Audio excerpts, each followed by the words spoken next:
the identification that we claim to be solely ours, that no other party, no other political party today carries these principles.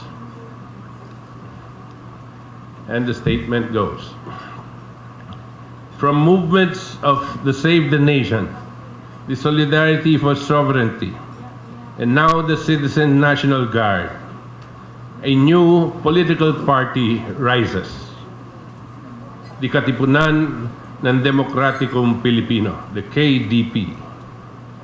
We generated support on the basis of ideas and reacted to people's anger and frustration. We formed the political party due to our people's clamor to provide an alternative to the same old corrupt politicians whose hands are all soiled with stolen money and who cheated to become senators or congressmen. We shall be a party of principle, not of convenience, a party of ideas, not of personalities. We believe that with the list of potential candidates generated from a survey among members of the different movements, we can come up with a team of winners, not just to join debates, but eventually to seize collective leadership which will implement programs that directly benefit the Filipino people. It is our hope, with God's grace and intervention, trusting on our people's determination to fulfill our quest for a Philippine Renaissance, we shall succeed. President Duterte defied the odds because he inspired our people. We intend to follow his example of sincerity and courage. He trusted God and the Filipino people. So should we. We intend to take up three main issues which have been so far ignored by all other political parties. Number one, electoral fraud by COMELEC through the Smartmatic, a destruction of the right to suffrage. Number two, the Dengvaxia genocidal scam, massive corruption and killing of innocents. Number three, the high cost of electricity and water, the biggest burden to families and businesses, among the highest electricity rates in the world, controlled by the oligarchy through the immoral EPIRA law. All these have a direct impact on our quality of life, and we will provide solutions to this. Moreover, we shall present to our people not empty promises, but a program of government which defines the party's philosophy. An economic policy which will move towards the path of agro-industrial development and away from being a service economy and the world's domestic helpers. The world is now facing its worst financial economic crisis in history. Our country is not prepared to face the effects of a global financial meltdown. The new paradigm initiated by China and Russia and a host of other countries through the One Belt, One Road is the only clear alternative available to us to survive the coming catastrophe.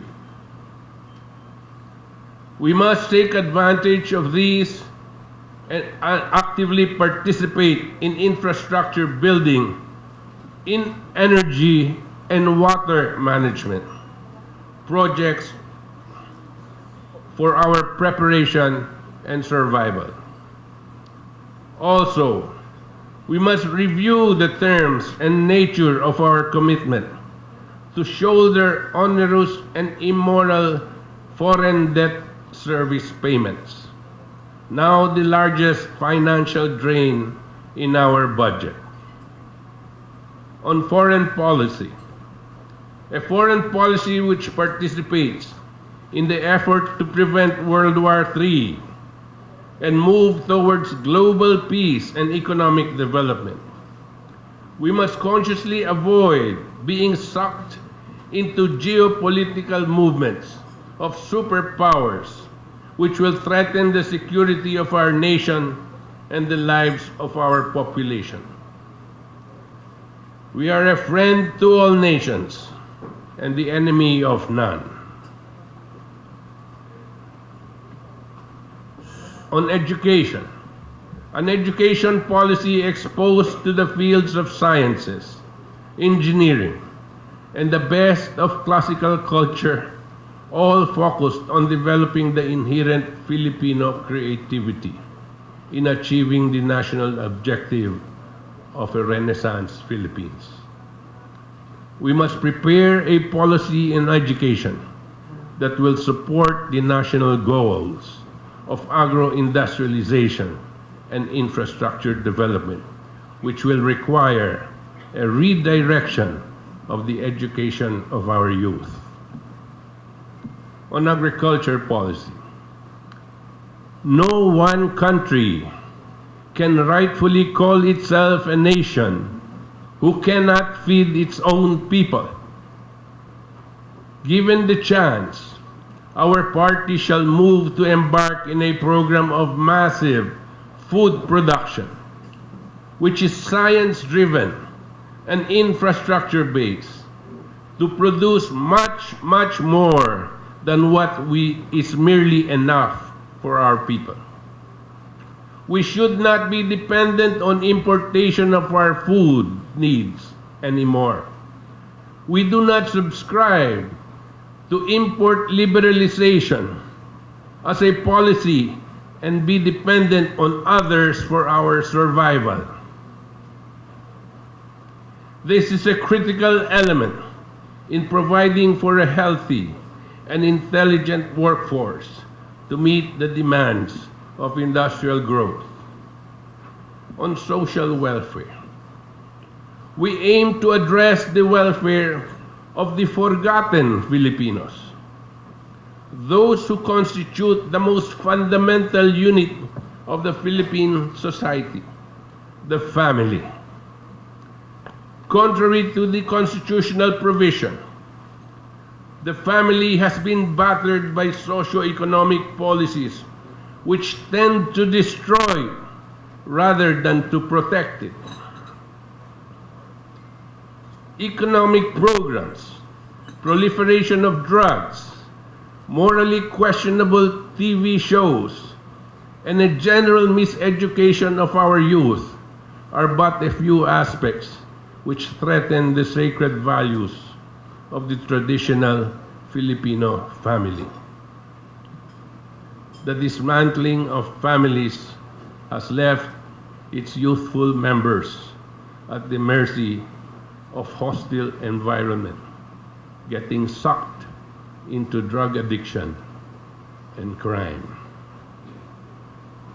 Likewise, more of the forgotten Filipinos are the 30 million of our cultural minorities who have been ignored by national governments for decades, leaving them vulnerable to destructive ideologies and terrorist influences. All this and more will be articulated in different fora and campaign sorties. We hope to reach and inspire all citizens to see in us a party for the future. Ang partido para sa kinabukasan. Ang Katipunan ng Demokratikong Pilipino, KDP. Maraming salamat po.